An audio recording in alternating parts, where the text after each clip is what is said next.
Goeiemôre, goeiemiddag, goeienaand. Dion Loosstraatwys en baie dankie dat jy saam met my stap op hierdie lieflike oggend. So 'n jaar gelede het ek 'n boek geskryf met die naam Inkommertjie.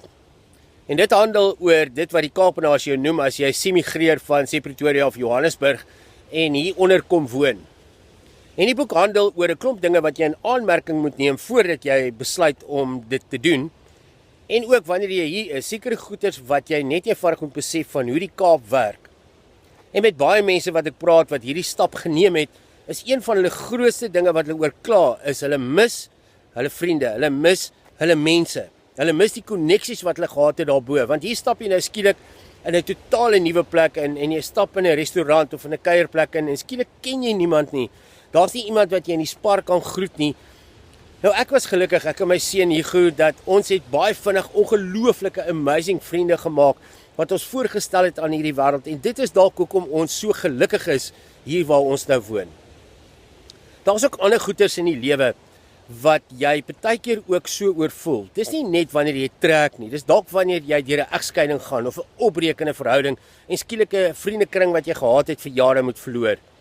Of jou kind kom op 'n ouderdom waar hulle self-sufficient is en waar hulle uit die huis uit is en skielik het jy 'n Leonessie syndroom en moet jy jou nuwe identiteit vorm, want skielik is al daai maatjies se ouers nie meer deel van jou alledaagse lewe wat jy gehad het nie. Een van die belangrikste goeders wat ons in die lewe as mense soek is koneksies. Die mense rondom jou. 'n Vriend van my sê, life is all about the people.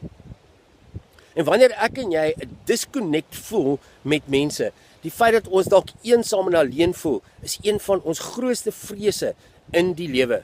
Maslow stel dit ook as een van die mees basiese behoeftes van menswees is koneksies. Deesdae het ons ook al hierdie sosiale media soos Facebook en Instagram en TikTok en al daai goeters. En jy het ook WhatsApp. Maar dit is ook nie lekker as mense nie like nie of as mense nie share nie. Meer nog, as iemand jou daar ghost op WhatsApp en iemand jou nooit antwoord nie en jy nie die antwoorde kry wat jy wil kry nie, dan is dit outomaties dat jy daardie vrees in jou het dat hierdie persoon nie meer van jou hou nie en jou nie like nie en nie met jou wil praat nie of dat daar iets fout is met jou en jou situasie. Nou, wat doen jy in sulke vreesvolle scenario's van disconnect? Die maklikste manier vir my en jou is natuurlik om ons in onsself te twyfel, in ons identiteit. En te dink dat die mat onder ons voete uitgeruk is en wat gaan ek nou maak en ek is eensaam en alleen en jy begin jouself jammer kry.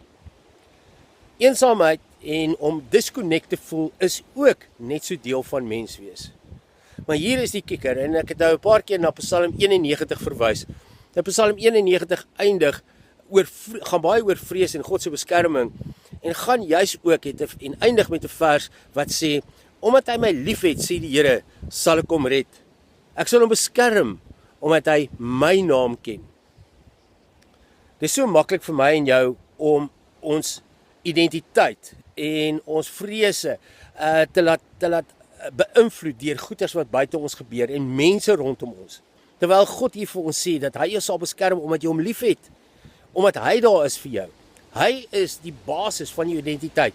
Hy is die eerste en die beste en die mees kardinale koneksie wat jy moet maak in jou lewe. So wanneer jy dalk vandag disconnected voel, wanneer jy eensaam voel, wanneer jy vrees oor jou identiteit, wanneer jy nie maatjies rondom jou het nie, wanneer jy dalk eensaam voel en alleen voel, gaan terug na die Here toe en gaan bou jou identiteit in die Here. Want net omdat jy sy naam ken, sal hy jou beskerm en omdat jy hom liefhet, sal hy jou red van daardie gevoel en daardie vrees en daardie eensaamheid binne in jou.